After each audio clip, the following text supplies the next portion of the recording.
Hello बच्चों, आइए प्रश्न को पढ़ते हैं।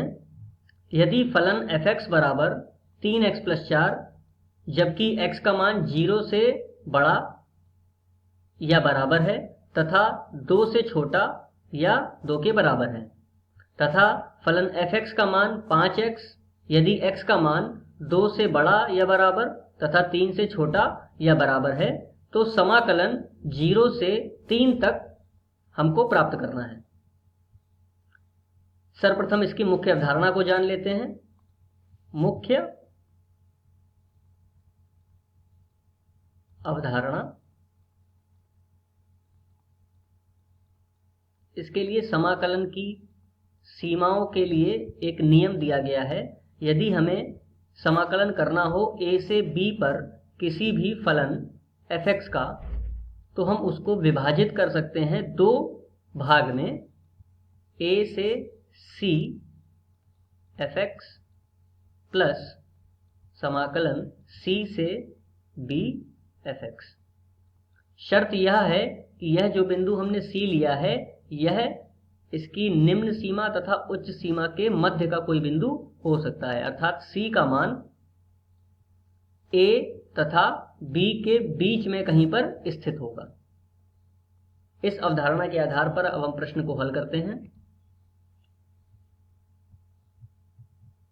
प्रश्न में हमें समाकलन करना है 0 से 3 f(x) dx।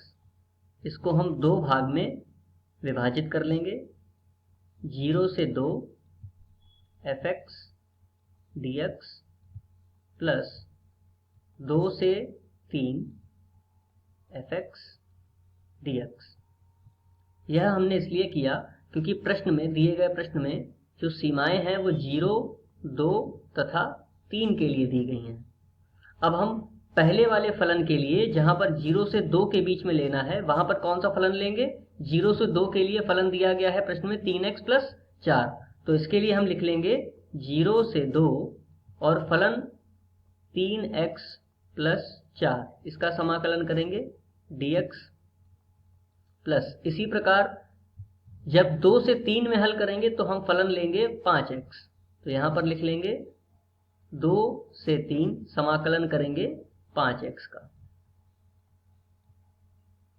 अगले पृष्ठ पर जाकर इसका समाकलन करते हैं। तो यदि हम एक बार फिर से लिख लेते हैं, 0 से 2 पर हम समाकलन करेंगे 3x + 4 फलन का, प्लस 2 से 3 के लिए हम समाकलन करेंगे 5x फलन का। अब इसका समाकलन करते हैं। देखिए 3x का, अब हमें पता है कि यदि हम x का समाकलन करते हैं x के सापेक्ष, तो हमें प्राप्त होगा x⁴ 2/2, क्योंकि x⁴ n का समाकलन होता है x⁴n + 1/n+1। इस आधार पर यदि हम 3x का समाकलन करें तो हमें प्राप्त होगा 3 और x का समाकलन x²/2, जहां पर निम्न सीमा 0 तथा उच्च सीमा 2 है, प्लस 4 यदि हम 1 का समाकलन करते हैं तो हमें प्राप्त होगा x, जहां पर निम्न सीमा 0 तथा उच्च सीमा 2 है, प्लस 5 यदि x का समाकलन करते हैं तो हमें पुनः प्राप्त होगा x²/2, जहां पर निम्न सीमा 2 तथा उच्च सीमा 3 है। अब इसको हल करते हैं।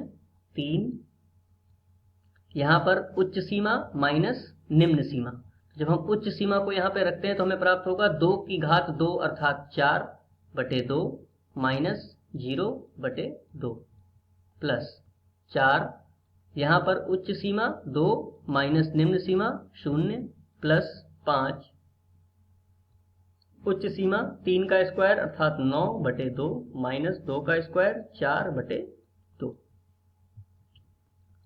अब देखिए 3 गुणा 4/2 में से ये 0 हो जाएगा, तो 4/2 अर्थात 2 दूनी 4, तो 2 प्राप्त होगा। 2 में से 0 को अगर हम घटाते हैं तो हमें 2 प्राप्त होगा, प्लस 4 गुणा 2 में से 0 को माइनस करेंगे तो 2 प्राप्त होगा, प्लस 5 गुणा 9/2 में से 4/2 को माइनस करेंगे तो हमें प्राप्त होगा 5/2।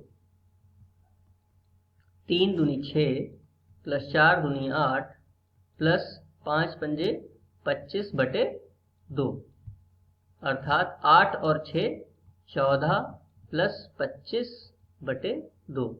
अब इसके बटे में 1 लिखकर इसके